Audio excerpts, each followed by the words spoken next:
Fake కావు అని నిరూపించడానికి మనకి కొన్ని సాక్ష్యాలుంటే కేసు బలంగా ఉంటుంది. నేను అదే ఆలోచిస్తున్నాను గాయత్రి గారు. డిపార్ట్మెంట్ నుంచి మనకెలాంటి సాయం దొరకదు శివగామి గారు. అందరూ రావణ్కి ఫేవర్గా ఉన్నట్టే అనిపిస్తుంది. మరిప్పుడు ఏం చేద్దాం మేడం?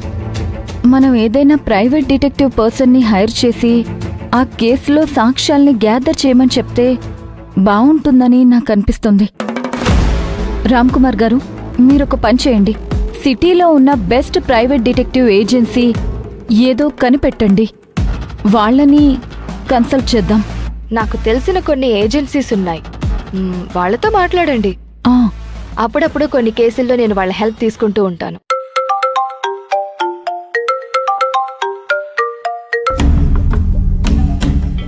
హలో, నేను రావణ్ కేసు హ్యాండిల్ చేస్తున్నా స్పెషల్ ఆఫీసర్ రజనీకాంత్ని మాట్లాడుతున్నాను. చెప్పండి రజనీకాంత్ గారు.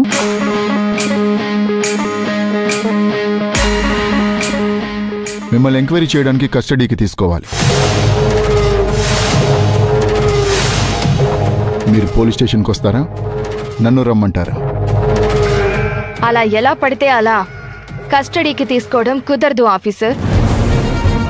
మేడం కోర్టులో చెప్పిన కండిషన్లు ఏవైనా దాటారా, లేదా సాక్ష్యాలు నాశనం చేయడానికి ప్రయత్నించారా?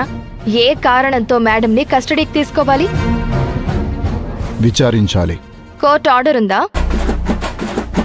ఏమున్నా నాతో మాట్లాడండి. మేడంని కస్టడీకి తీసుకోవాలంటే ముందు కోర్టు ఆర్డర్ తీసుకురండి. 24 గంటలు మీ లాయర్ తోడుగా ఉంటారనుకుంటా. మిస్టర్ రజనీకాంత్, ఆ విషయాలన్నీ మీకెందుకు? మా లాయర్ గారు అడిగినట్టు మీరు కోర్ట్ ఆర్డర్ తీసుకురండి. అప్పుడు